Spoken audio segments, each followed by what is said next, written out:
Sanciones del SWIFT fracasaron ante la demanda mundial por la energía siberiana.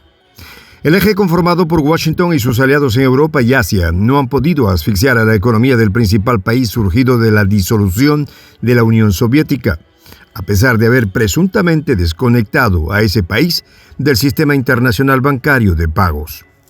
Y es que las medidas del SWIFT, que en Occidente fueron consideradas la opción nuclear contra la economía del país sancionado, no lograron afectar realmente a esa nación, como ya se ha reconocido en algunos de los estados artífices de esta represalia, como el Japón, donde varios académicos han revelado que la imposibilidad de sustituir los hidrocarburos de Siberia ha limitado tales sanciones a meros gestos simbólicos de escaso impacto y alcance. Los detalles de esta historia los conocerás a continuación. Quédate con nosotros.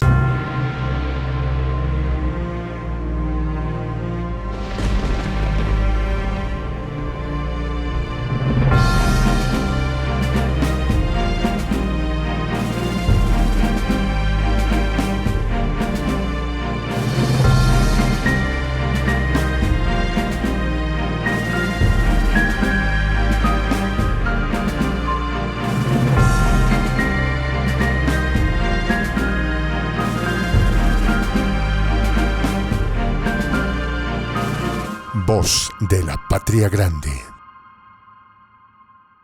Hidrocarburos de Siberia derrotaron a las medidas del SWIFT.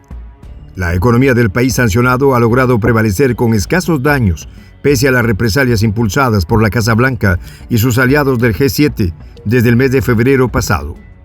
Las medidas que pretendían poner de rodillas al país exsoviético, desconectando a su economía del sistema internacional de pagos interbancarios SWIFT, realmente se limitaron a mucho menos de lo esperado, debido a la dependencia de varios países del G7 del petróleo y el gas siberianos.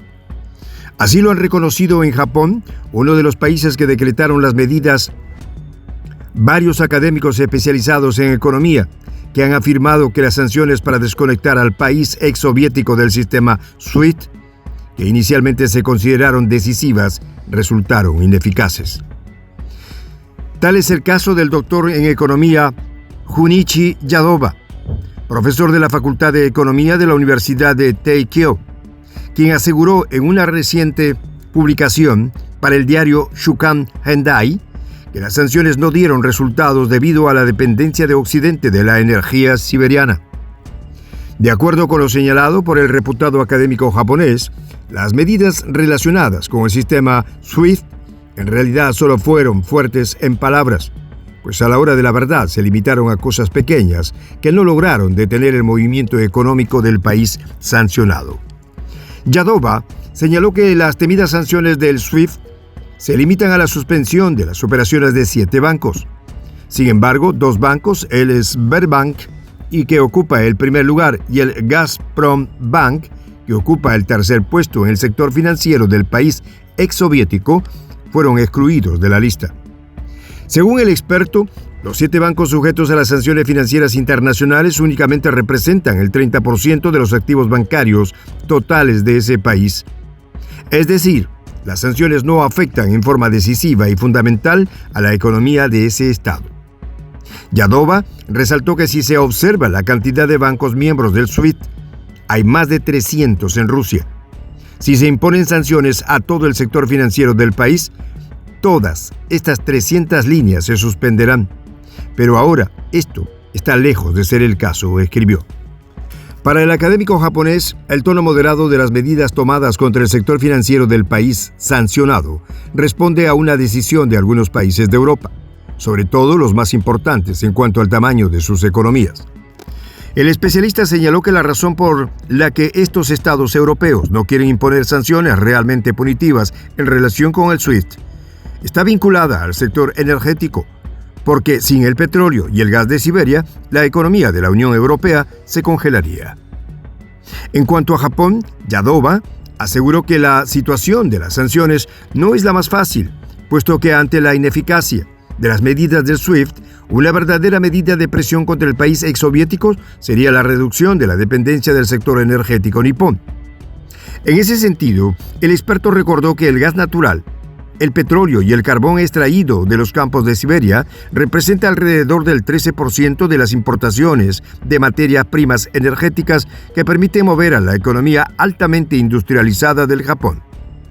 Yadova resaltó que muchas empresas japonesas están involucradas en proyectos de explotación de petróleo y gas en la isla Sakhalin, perteneciente al país sancionado y ubicada muy cerca de las refinerías niponas, lo que resulta muy conveniente para la seguridad energética nipona. Señaló que el precio del gas natural licuado extraído en esa isla para proyectos de largo plazo es aproximadamente la mitad del precio al contado en Japón. Retirarse de ese proyecto energético le costaría a Tokio alrededor de $20.000 millones. El académico indicó que si las autoridades japonesas deciden repentinamente decretar un boicot a las importaciones de crudo y gas siberiano, el sustituir la energía de ese origen con otras materias primas pagadas al contado, el precio de la electricidad en Japón sufrirá un disparo sin precedentes. Para el experto, la situación ha obligado al Japón, un país tradicionalmente alineado con la política exterior estadounidense y británica, a mostrar una firme determinación de no abandonar su propia seguridad energética, contradiciendo significativamente los dictados de Washington. La dependencia de la economía de Japón de los hidrocarburos siberianos está alimentando un agrio debate al interior del gobierno nipón, que está contribuyendo a minar aún más la maltrecha uniformidad de la política del G7 frente al país sancionado. En el Ejecutivo Japón, hoy se enfrentan los partidarios de seguir los dictados de Washington, que buscan a cualquier costo aplicar duras sanciones contra la principal nación surgida de la antigua Unión Soviética, contra quienes prefieren garantizar la seguridad energética del país. La prensa japonesa ha predicho que en el Ejecutivo nipón se terminarán imponiendo finalmente quienes se oponen a aprobar un nuevo paquete de represalias contra el país sancionado, pese a las presiones que despliega en ese sentido el gobierno de la Casa Blanca. De acuerdo con el columnista Sergei Sachuk, la dependencia de la economía del país del sol naciente de los hidrocarburos y minerales de Siberia terminará obligando a quienes en el Ejecutivo japonés están decididos a seguir las órdenes de Washington a cualquier costo.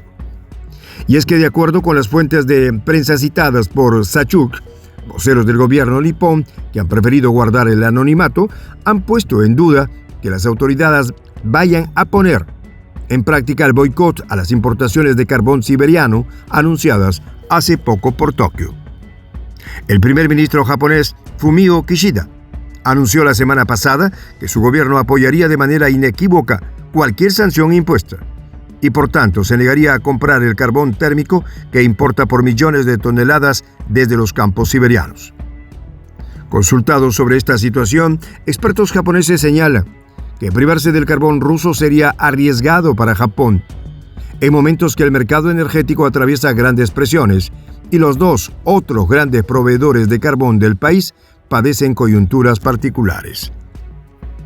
La mayor parte del carbón que consume la economía japonesa es importada de Australia e Indonesia, países que están imposibilitados de incrementar sus suministros al mercado nipón en el corto y mediano plazo, lo que convierte al carbón siberiano en un insumo tan imprescindible como lo es el petróleo y el gas del mismo origen. Soy el J, Juan José del Castillo, director del canal Prensa Alternativa. Si quieres ser parte de la comunidad de la Patria Grande, suscríbete a nuestro canal.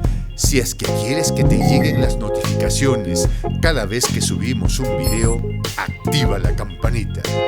Si quieres apoyar a nuestro canal económicamente, puedes hacerlo a través de PayPal. El enlace está en la descripción del video. A nombre del equipo de Prensa Alternativa, me despido con esta expresión en el quechua milenario, Tupananchis Kama, cuya traducción es hasta volvernos a encontrar.